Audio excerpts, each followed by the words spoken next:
ഈശോമിശിഹായ്ക്ക് സ്തുതിയായിരിക്കട്ടെ. പ്രഭാഷകന്റെ പുസ്തകം 20-ാം അധ്യായം. അവസരോചിതമായി സംസാരിക്കുക.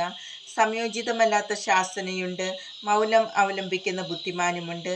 കോപമുള്ളിൽ വയ്ക്കുന്നതിനേക്കാൾ ഭേദമാണ് ശാസിക്കുന്നത്. കുറ്റമേറ്റ് പറയുന്നവന് ശിക്ഷ ഒഴിഞ്ഞുകിട്ടും. അക്രമം കൊണ്ട് നീതി നടത്തുന്നവൻ കന്യകയുടെ ശക്തി അപഹരിക്കാൻ ആഗ്രഹിക്കുന്ന ഷണ്ഡനെ പോലെയാണ്.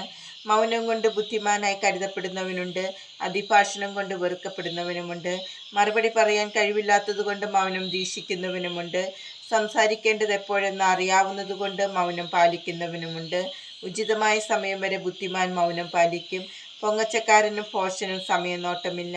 അമിത ഭാഷി നിന്ദ്യനാണ്, തള്ളിക്കേറി സംസാരിക്കുന്നവനും വെറുക്കപ്പെടും. ദൗർഭാഗ്യം ഭാഗ്യമായി തീരാ, ഭാഗ്യം ദൗർഭാഗ്യമായും. നിഷ്പ്രയോജനമായ ദാനമുണ്ട്, ഇരട്ടി മടക്കി കിട്ടുന്ന ദാനവുമുണ്ട്. അവമതിയിലേക്ക് നയിക്കുന്ന ബഹുമതിയുണ്ട്, താഴ്മയിൽ നിന്ന് മഹത്വത്തിലേക്ക് ഉയരുന്നവരുമുണ്ട്. കുറഞ്ഞ വിലയ്ക്ക് ഏറെ വാങ്ങുന്നവരുണ്ട്, ഏഴിരട്ടി കൊടുക്കുന്നവരുമുണ്ട്. ബുദ്ധിമാൻ സംസാരത്തിലൂടെ പ്രീതി നേടുന്നു, ഭോഷന്റെ ഉപചാരം വൃഥമാണ്. ഭോഷന്റെ ദാനം നിനക്ക് ഉതകുകയില്ല, അവന്റെ പ്രതീക്ഷ ഏഴിരട്ടിയാണ്. അവൻ അല്പം നൽകുകയും അധികം വീമ്പടിക്കുകയും ചെയ്യുന്നു. അവർ തന്നെ തന്നെ കൊട്ടിഘോഷിക്കുന്നു. ഇന്ന് കടം കൊടുത്ത് നാളെ തിരികെ ചോദിക്കുന്നവൻ നിന്ദ്യനാണ്. ഭോഷൻ പറയും, എനിക്ക് സ്നേഹിതന്മാരാരുമില്ല, എൻ്റെ സൽപ്രവൃത്തികൾക്ക് പ്രതിഫലം ലഭിക്കുന്നില്ല.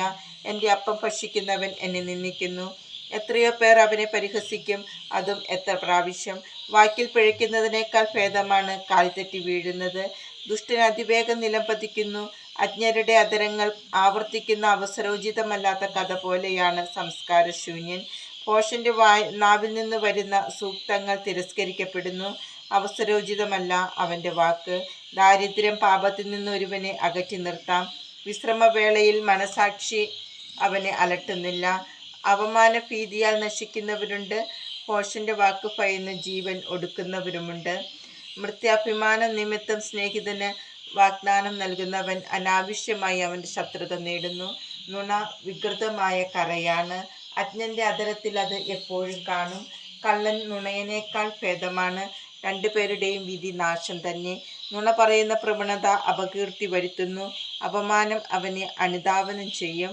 ബുദ്ധിപൂർവകമായ സംസാരം ഉത്കർഷത്തിന് നിദാനം, വിജ്ഞൻ മഹാന്മാരെ പ്രസാദിപ്പിക്കും. മണ്ണിൽ അധ്വാനിക്കുന്നവൻ വിളവ് കുന്നുകൂട്ടും, പ്രബലരെ പ്രീതിപ്പെടുത്തുന്നവൻ്റെ തെറ്റുകൾക്ക് മാപ്പു ലഭിക്കും. സമ്മാനങ്ങളും ദാനങ്ങളും ജ്ഞാനികളെ അന്ധരാക്കുന്നു, വായിൽ തിരുകിയ തുണി പോലെ അവ ശാസനകളെ നിശബ്ദമാക്കുന്നു. മറിഞ്ഞിരിക്കുന്ന ജ്ഞാനവും അജ്ഞാതമായ നിധിയും കൊണ്ട് എന്ത് പ്രയോജനം? സ്വന്തം ഭോഷത്വം മറച്ചുവെക്കുന്നവൻ സ്വന്തം ജ്ഞാനം മറച്ചുവെക്കുന്നവനേക്കാൾ ഭേദമാണ്. കർത്താവിനെ തേടുന്ന ദീർഘക്ഷമയാണ് അനിയന്ത്രിതമായ ജീവിത സാരഥ്യത്തെക്കാൾ ഭേദം.